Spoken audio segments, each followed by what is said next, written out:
Before I start this video, I'd like to address my previous video. First, thank you to everyone for watching the video and for all the likes, the comments, and the shares. It is my highest view video and I appreciate the support. One thing I know for sure is that my takes about the support role were hot, and not a lot of people agreed. An overwhelming majority of the comments were angry support players. And to those angry support players, I would just like to say that I apologize for absolutely nothing. I am standing on what I said. Support is the easiest role and the most impactful. And that goes for both Overwatch and Rivals. A lot of people just stopped listening at support is the easiest role in the game, and completely ignored everything else I said and the facts I gave to back it up. Now that that's out of the way, it's time to get to this video, which I think is going to be a lot less controversial.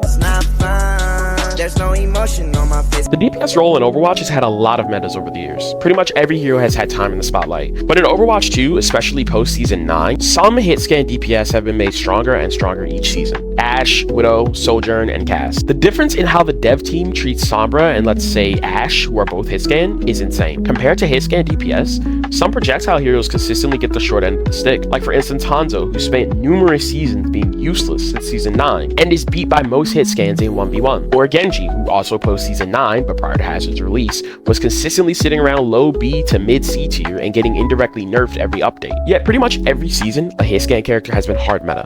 And not just any hit scan character, specifically hit scan heroes that work well with a Mercy Pocket. And having a Mercy Pocket can make strong hit scans oppressive. The DPS meta just cycles through Ashe, Widow, and Cass basically every season, and besides 1 or 2 off seasons, Tracer has basically always been good. And then there's the final boss of Overwatch 2, Sojourn. Really quickly, I just need to tell you guys that I am not ignoring the projectile metas we've had. We had a Venture meta on release, Genji meta, Echo meta, and Pharah meta all not too long ago. We also literally had a Torb meta this season. I can't stress this enough. I don't think projectile heroes specifically need to be meta. In fact, some projectile heroes like Venture or Torb shouldn't be meta at all. I don't even want the projectile heroes I play like Genji or Echo to be meta, because then they'll be so good and then they'll get nerfed into the ground. And I'm also not saying all hit scans are broken. Once again, a great example of this is Sombra, who has been butchered every chance the devs get for a long time now. Only thing I'm saying is that the balance team shows and has shown for a long time latent favoritism to a few specific hit scan DPS characters. Keep this in mind before you comment about how I'm a biased Genji main or how I'm wrong because not all hit scans are broken. I am a Genji main, but I'm not biased. But I am a Genji main.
I love doing that. Anyways, I am talking specifically about Cass, Widowmaker, Ashley, and Sojourn. With that out of the way, let's get back to talking about the final boss of Overwatch 2, Sojourn. I need to give Sojourn her own segment, because she's basically run Overwatch 2 since release. Anyone who's played the game knows that Sojourn has been the strongest character in the game for about 13 or 14 of the 15 seasons we've had. I'm not going to talk much about release Sojourn because everyone knows what happened then, but what I will talk about is post-Season 9 Soj. In Season 12, they properly nerfed Sojourn. She was no longer S tier, and then in Season 13, they buffed her again. And they kept buffing her. They could not go more than one single season without Sojourn in S tier, and then Hazard dropped. And we all remember how good Sojourn was in Hazard meta. Now, in present day, Sojourn is once again S tier and hard meta and played in every match, and most matches are decided on who has the better Sojourn. It's a perfect example. The devs have been hearing the community's opinion about Soj since release. The balance team knows that Soj is overpowered. They know that Soj is hated. They know people are tired of Soj meta, and they choose to make her meta again. This is once again an example of bias from the balance team. The only explanation I can think of as to why this hero keeps being meta is that someone on the balance team one-tricks Sojourn and doesn't want their favorite character to get nerfed. If that isn't the case, then the only explanation is that the Overwatch balance team is run by idiots. Yeah, it's probably that one. The biggest problem is that Overwatch has fundamentally flawed hero design, and it's very inconsistent. By inconsistent, I mean that there's some well-designed heroes and some poorly designed heroes. A good example of good hero design is Tracer. Tracer's one of the best designed heroes in the game. She has a very high skill ceiling, she isn't easy to get value out of, and she's strong in the right hands and weak in the wrong ones. She has clear strengths and weaknesses. She can be countered, and she can also beat her counters if the Tracer is good enough. Also, Tracer isn't oppressive to play against. Tracer doesn't do everything. She has advantages and a correct playstyle, but she also has disadvantages and clear counters. She doesn't excel at every range, she doesn't excel in and against every comp, every map, or every matchup. Next, we have an example of poor hero design. Of course, Sojourn. Sojourn is a poorly designed hero because she has a low skill floor, is easy to get value out of, strong in anyone's hands. She has clear strengths, but basically no weaknesses. She's able to beat any counters without excelling at the character, and she's oppressive to play against. Sojourn has no weaknesses because her kit is bloated. She excels at close range, medium range, and long range. She has very strong movement on a low cooldown to escape dives or get aggressive. She has ridiculously high and consistent damage that can contest any hero in the game at any range. And I haven't even talked about her disruptor shot or how oppressive she is with a mercy pocket. The biggest problem with Overwatch is that the game has fundamentally flawed hero design that only applies to some heroes. Kiriko, Ana, Soj, Ashe, Mercy, Mauga, Torb, Orisa, I could keep going. But these are characters with flawed design. They have bloated kits, stupid abilities, take no skill, or just don't take enough skill to justify their strength. It is hard to keep heroes with fundamentally flawed design balanced, and while I could talk about flawed design in all roles and all heroes, I'm not going to. We gotta stay focused here. I said everything I said.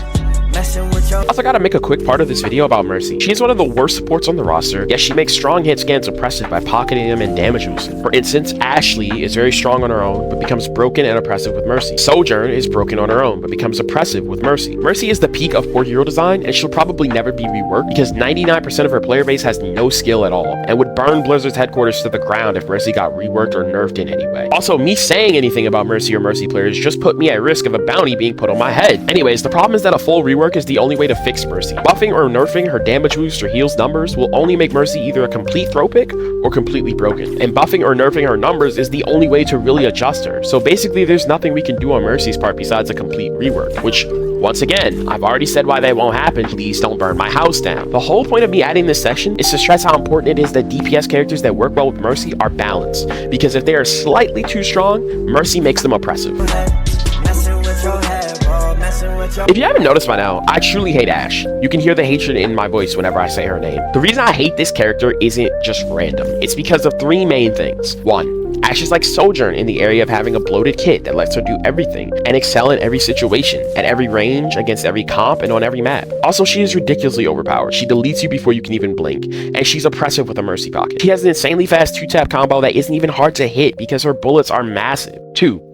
The devs love Ashe. I don't know why, but about a year ago, the devs decided that Ashe needed a buff every update for about 2 seasons straight until she became S tier. And especially Bob. Oh my gosh, they buffed Bob so much until he became one of the strongest ults in the game. 3. Most Ashe players in high elo are the same. Mercy pocketed, toxic, zimming E-daters with matching usernames and infinite all accounts. They're insufferable to play against and insufferable to have on the team with their equally toxic Mercy one-trick, Discord kitten pick me girlfriend. Yeah, that's I wrote a lot on the script. While I was writing the script, I considered if maybe I just hate Ashe players. No, I hate Ashe and Ashe players equally.